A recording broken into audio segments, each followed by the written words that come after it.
Welcome back to Cross-Strait Chronicles. We turn complex cross-strait history into stories you can actually enjoy. Grab a seat, relax, and let's travel back in time, across the strait.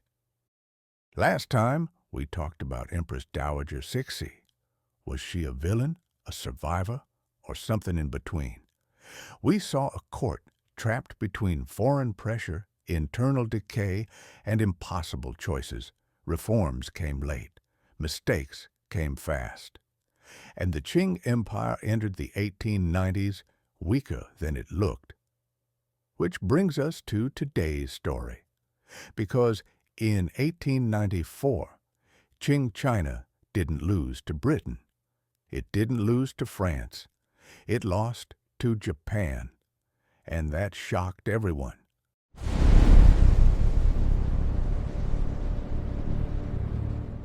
Segment 1. The world. Everyone thought they understood. In the late 19th century, there was an unspoken assumption across East Asia. China was old.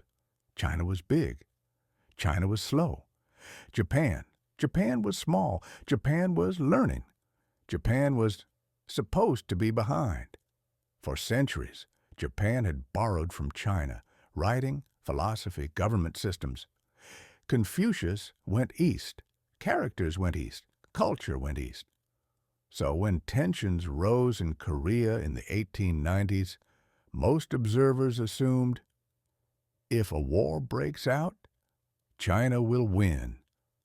Obviously, this assumption would age very poorly. Segment 2. Why Korea mattered so much. Let's talk about Korea. Korea wasn't just a neighbor. It was a buffer, a bridge, and a trigger. For Qing China, Korea was a tributary state, not a colony, not a province, but firmly inside China's traditional world order. For Japan, Korea was something else. A dagger pointed at Japan's heart, or a shield protecting it. Japanese leaders believed. Segment 3. Two armies, two mentalities. Here's where the real story begins. Qing China's mindset. War is expensive. Stability matters more than speed. Avoid humiliation if possible. Tradition still equals legitimacy. The Qing military was fragmented. Different regions, different commanders, different loyalties.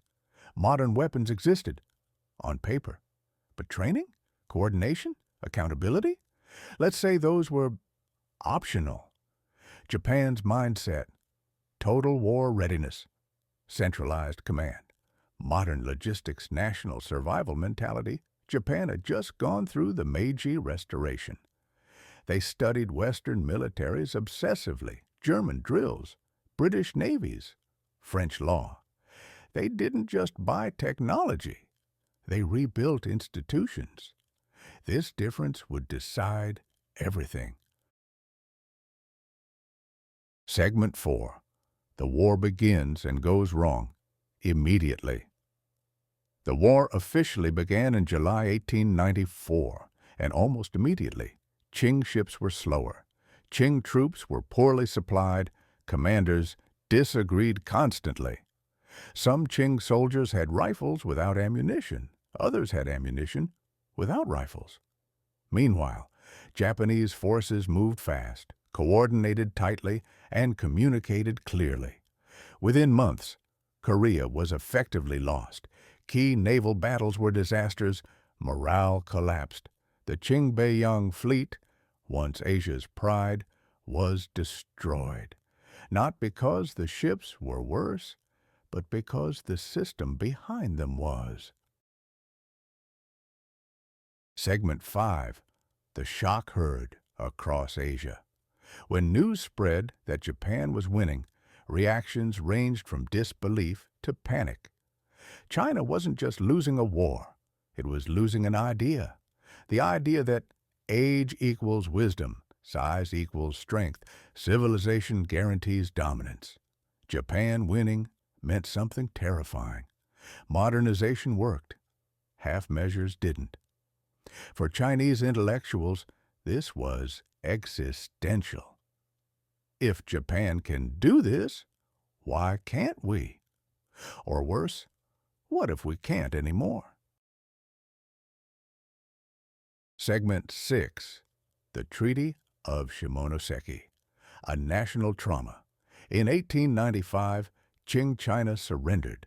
The Treaty of Shimonoseki demanded recognition of Korean independence, ending Chinese influence, massive war indemnities, territorial concessions, including Taiwan expanded Japanese privileges. This wasn't just defeat. This was humiliation by a former student. And for the first time, many Chinese realized the world order has flipped. Segment 7. Why this loss hurt more than the Opium Wars. The Opium Wars were traumatic, but this was personal. Britain was foreign, France was distant, Japan was familiar. Japan spoke Chinese characters, studied Chinese classics, once bowed to Chinese civilization. And now, Japan was stronger. That psychological wound would never fully heal. Segment 8. The blame game begins inside China. Fingers pointed everywhere. The court blamed generals. Generals blamed corruption. Reformers blamed conservatives. Conservatives blamed reformers. Everyone blamed Cixi. Some of it was fair. Some of it wasn't. But one thing was clear. The self-strengthening movement had failed. Not because China didn't modernize at all, but because it modernized without changing power. Segment 9. A wake-up call. Too loud to ignore. After 1895, reform became unavoidable. New schools opened. Students were sent abroad. The examination system cracked. But time was gone. The empire was running on borrowed years and borrowed patience. Segment 10. Why this war still matters today.